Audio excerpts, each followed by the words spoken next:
1월 3일 새벽 미군은 베네수엘라의 니콜라스 마두로 대통령을 체포해 미국으로 압송하며 전 세계에 충격을 안겼습니다. 트럼프 대통령은 작전 직후 안전한 정권 이양이 이뤄질 때까지 미국이 베네수엘라를 직접 통치하겠다고 선언했습니다. 국제법적 주권 침해라는 거센 비판을 감수하고 미국이 이러한 조치를 강행한 이유는 무엇일까요?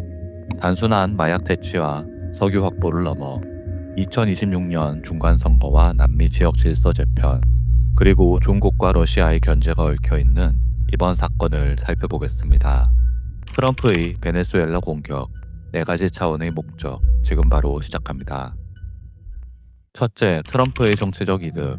트럼프 행정부의 이번 조치는 마약 근절과 이민 문제 해결을 표면적인 명분으로 내세우고 있습니다. 실제로 베네수엘라의 마두로 정권은 군부가 개입된 카르텔 데 로스 솔레스라는 조직을 통해 마약 밀매에 관여하고 있다는 의혹을 지속적으로 받아왔습니다. 그러나 이러한 명분의 이면에는 또 다른 목표가 숨어 있을 것으로 추정됩니다. 바로 올해 있을 미국의 중간선거가 그것입니다. 현재 트럼프 대통령의 지지율 상황은 긍정적이지 않습니다. 최근 한 미국의 여론조사에 따르면 응답자의 63%가 국가가 잘못된 방향으로 가고 있다고 인식하고 있다는 결과가 나오기도 했습니다. 이러한 상황에서 베네수엘라를 타격하고 마약 문제에 단호한 태도를 취하는 것은 리더십을 보여줌과 동시에 핵심 지지층인 마가 세력의 결집을 노린 포석으로 해석할 수 있습니다. 마약과 이민, 그리고 베네수엘라 정권에 대한 강경한 태도는 공화당 지지층에서 나타나는 공통된 모습이기 때문입니다. 요약하자면 이번 작전은 마약과 이민이라는 실질적 현안을 명분으로 했습니다.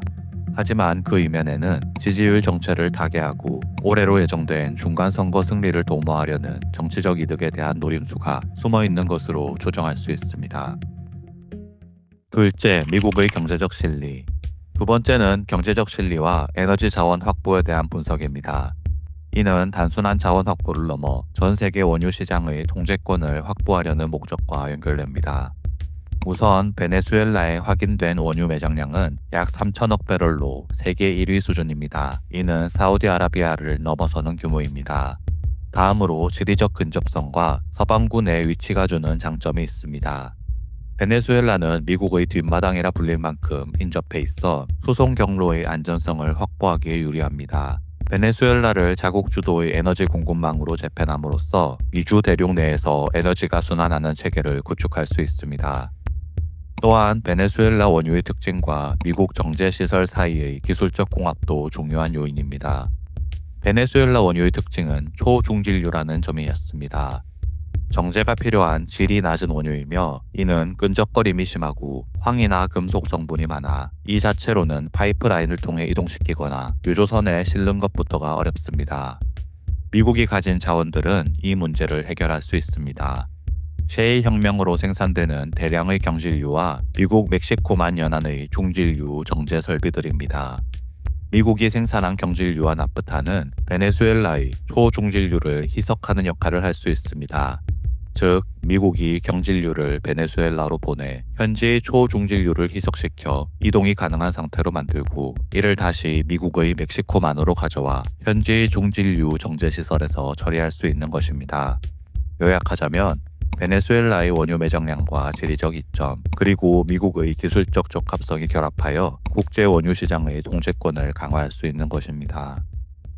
셋째, 남미 지역 세력 균형 재편. 세 번째는 남미 지역의 세력 균형 재편입니다.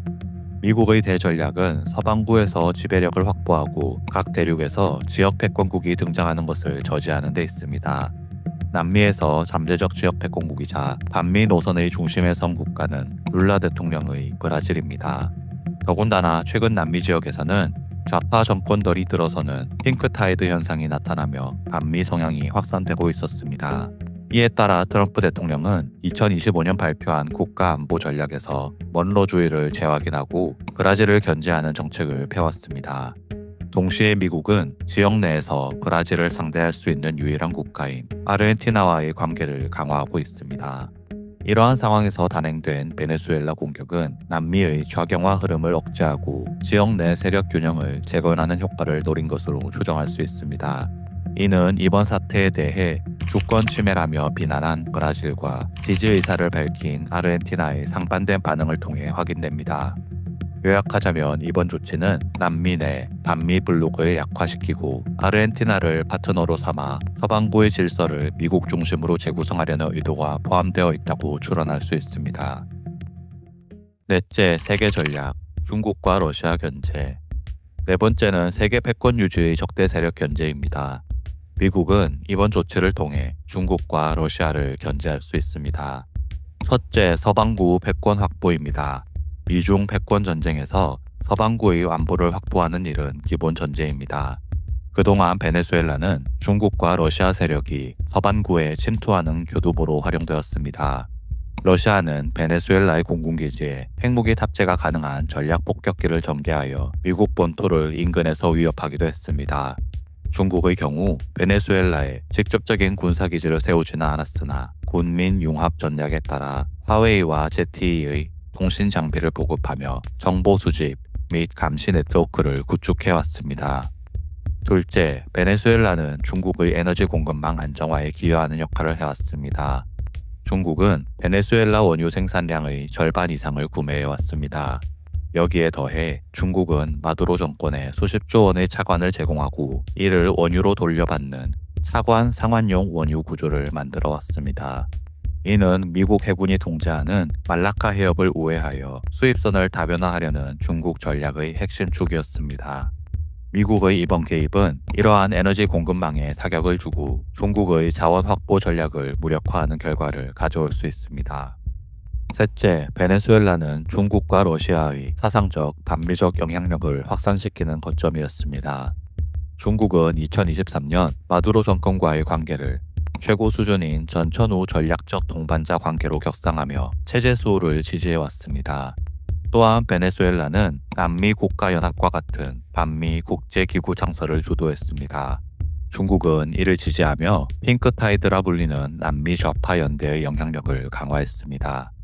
요약하자면 이번 조치는 미국 뒷마당에 구축된 중국의 에너지 기술망과 러시아의 군사적 거점을 해체하여 미국의 배타적 영향력을 회복하려는 대전략의 일환입니다. 최종 정리하겠습니다. 트럼프의 베네수엘라 공습과 마두로 체포는 네 가지 차원의 목적이 복합적으로 작용한 결과입니다. 첫째, 트럼프의 정치적 차원. 마약 통제와 이민 문제 해결을 표면적인 목표로 하지만 그 이면에는 중간 선거 승리라는 정치적 노림수도 추론됩니다. 둘째, 미국의 경제적 실리 차원.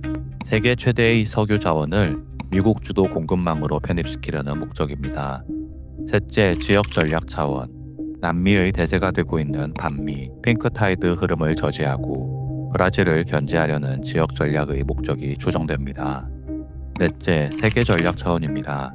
서방구 내에 침투한 중국과 러시아의 전략적 자산을 제거하는 대전략상의 목표입니다.